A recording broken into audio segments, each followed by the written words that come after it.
Et c'est avec Landry Salanon que nous allons parcourir la une des journaux, lui déjà confortablement installé.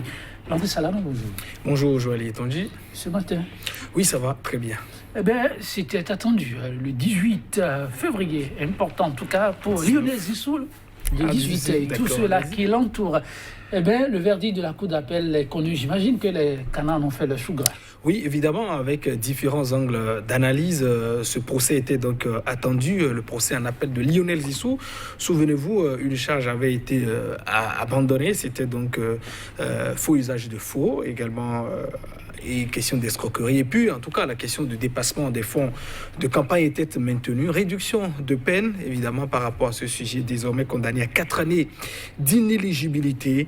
Et beaucoup de journaux, voilà, ce matin, de s'interroger sur les dessous de cette condamnation. Évidemment, c'est un sujet abordé par les Canards, sans oublier aussi ce 19 février 2020, il y a 30 ans, s'ouvrait donc ici à Cotonou, précisément à l'hôtel Pierre-Lemajor, la conférence nationale des forces vives de la nation, après pratiquement 2 années de crise et de grève, 30 années après. Que nous reste-t-il évidemment de notre modèle démocratique, également de la question des droits et de la démocratie?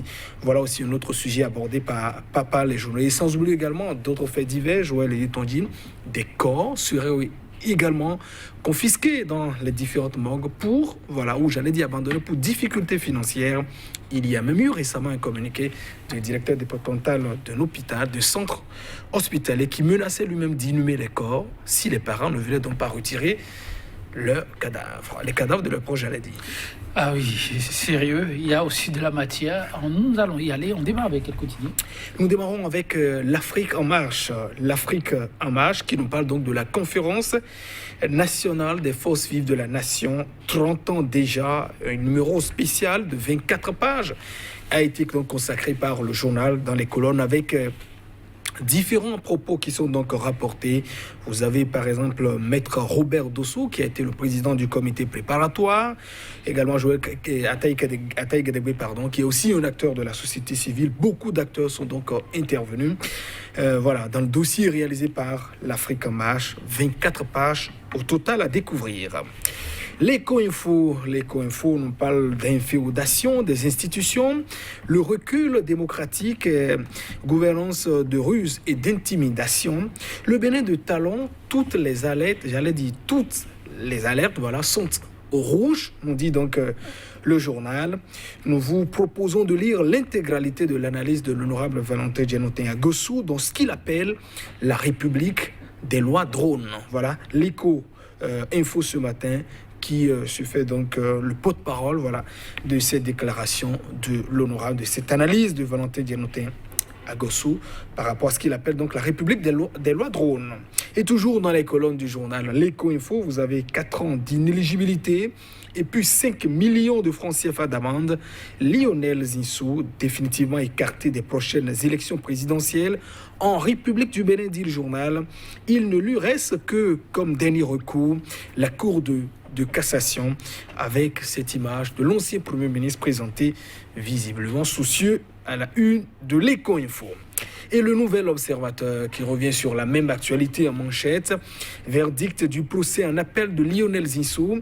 Un redoutable adversaire de talent pour 2020 serait-il donc écarté, s'interroge ce matin le journal, qui ne manque pas aussi de nous proposer cette image, voilà, de l'ancien Premier ministre de Boni-Yaï. Et puis Foscori pour un Bénin émergent, le plan B de la division déclenché. Une autre interrogation toujours à la une du journal Le Nouvel Observateur. Et parlant des communales de 2020, le directeur général des impôts lance le retrait des quitus fiscaux, nous dit par ailleurs le quotidien, qui parle aussi de ces récriminations d'Alessandre Rontondi qui sont donc à découvrir dans les colonnes du journal. Les récriminations évidemment contre le pouvoir talent. Et puis 2 hommes aussi se mangent un peu le nez dans la République. Badamassi, l'honorable, et puis Ayadi, qui est le directeur général des infrastructures, sont-ils à couteau tiré, s'interroge par ailleurs le Nouvel Observateur.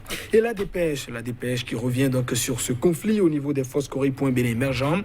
Conflit interne au sein des FCBE pour les FCBE. Voilà, FCBE, guerre de trop, nous dit donc le journal, toujours avec ces images à découvrir.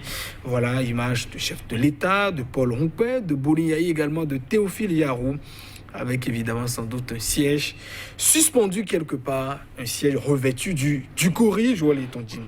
Et puis actualisation de la liste électorale permanente informatisée, COSLEPI, des impayés depuis 2016, nous informe par ailleurs le journal La Dépêche. Évidemment, c'est, je vois les tondines sur cette information que nous refermons provisoirement la revue.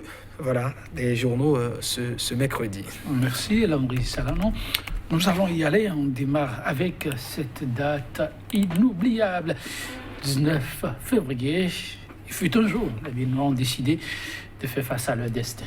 Oui, 19 février 1990 en République du Bénin.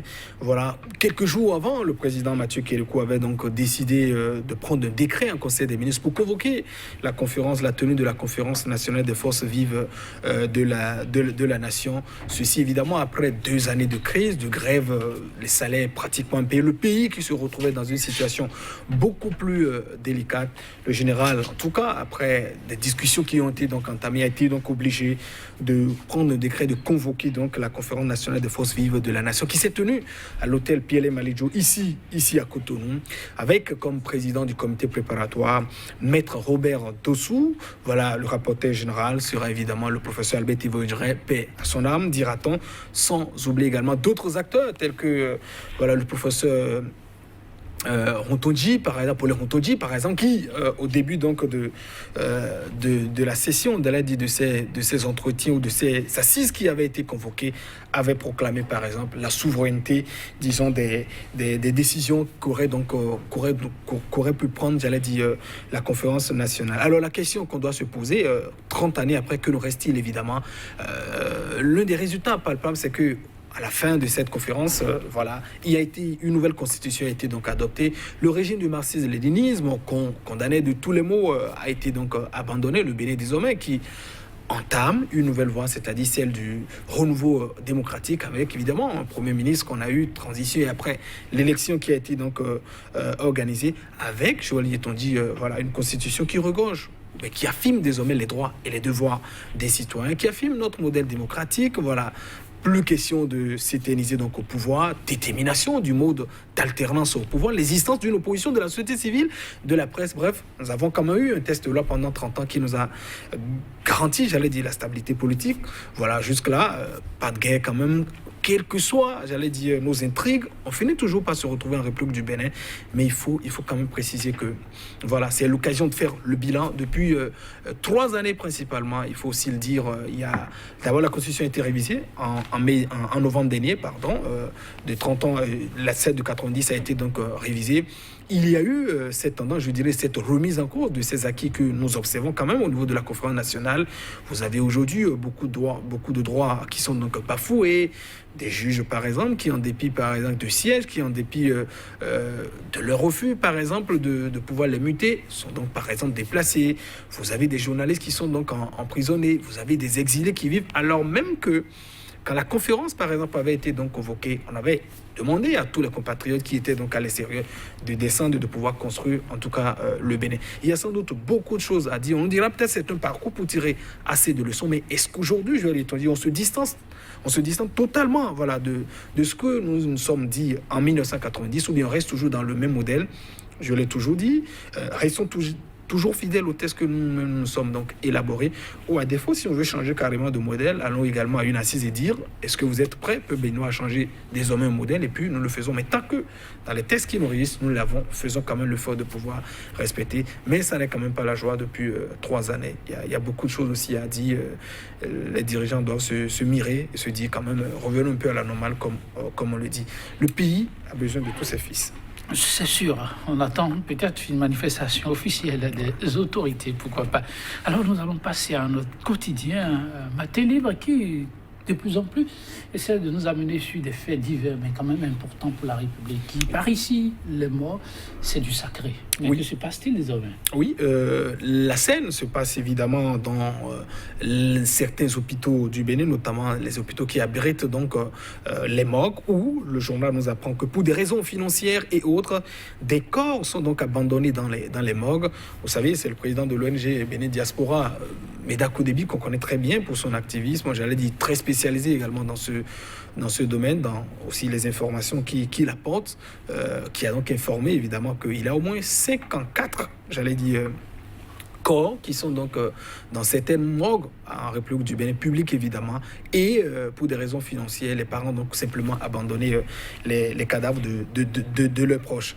Évidemment, il y a un communiqué récemment du directeur du centre hospitalier départemental de Lomé qui menaçait lui-même d'aller enterrer les corps qui séjournent encore dans les morgues, les corps évidemment qui datent de plusieurs années, et demande à ses différents parents de venir retirer les cadavres de leurs proches. Le journal nous apprend que le président de l'ONG Bénin Diaspora a quand même rassuré, disons, de cette intention de réduction de ses frais à tous ses parents. C'est quand même difficile, hein, Joël. Déjà, la douleur que vous avez en perdant donc, un parent, même si rarement pour certains c'est quand même la fête, si le parent est âgé a atteint quand même un certain âge. Donc voilà, il faut quand même aussi inviter les parents à pouvoir aller retirer les corps, même si ce n'est pas souvent facile. Voilà, pas ces temps de dure rupture, Joël Etonji. Merci à vous, Landry Salalo, chers téléspectateurs, vous l'avez compris, et ce sera tout. Et à demain.